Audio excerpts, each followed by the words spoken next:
Bwana Yesu asifiwe. May you receive that anointing ya kwenda katika kiwango kingine katika jina la Yesu Kristo. Kama ulikuwa unatoa sadaka ya shilingi 5, upokee kibali, upokee anointing ya kwenda kiwango kingine katika jina la Yesu Kristo. Bwana Yesu asifiwe. Kwa sababu Mungu wa mbinguni anaweza. Kwa sababu Mungu wa mbinguni anatenda. Bwana Yesu asifiwe. Wacha tukubali kuinuliwa katika kiwango kingine katika jina la Yesu Kristo.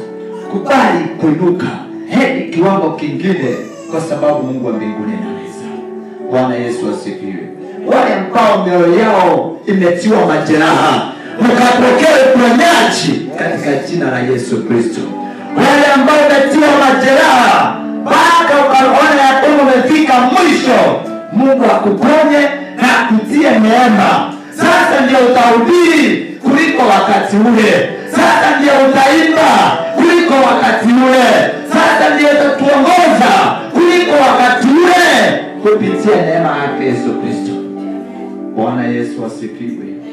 Kwa sababu huyu Mungu si kama mwanadamu. Huyu Mungu mipango yake ni tofauti. Anacheza karata. Anacheza karata.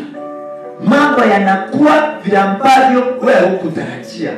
Mambo yanakuwa vile ambavyo watu hawakufikiria. Mungu anajua kuzicheza. Bwana Yesu asifiwe. Wengine wanafikiria kwamba utaishi kama umekomboa nyumba. Naye Mungu anapokuja, anapocheza karata zake, unajikuta sasa una shamba lako. Unajikuta ya kwamba kuna ploti yako katika jina la Yesu. Bwana Yesu asifiwe. Mungu anacheza karata. Watu wakifikia kwamba watoto wako hawatasoma, unakuta ya kwamba Mungu atuma msaada, watoto wako wanasoma mpaka wanamaliza. Hivyo ndivyo Mungu anavyofanya kazi. Amen. Kanisa, Bwana Yesu asifiwe. Kuna Mungu ambaye anaishi milele. Kuna Mungu ambaye anatenda miujiza.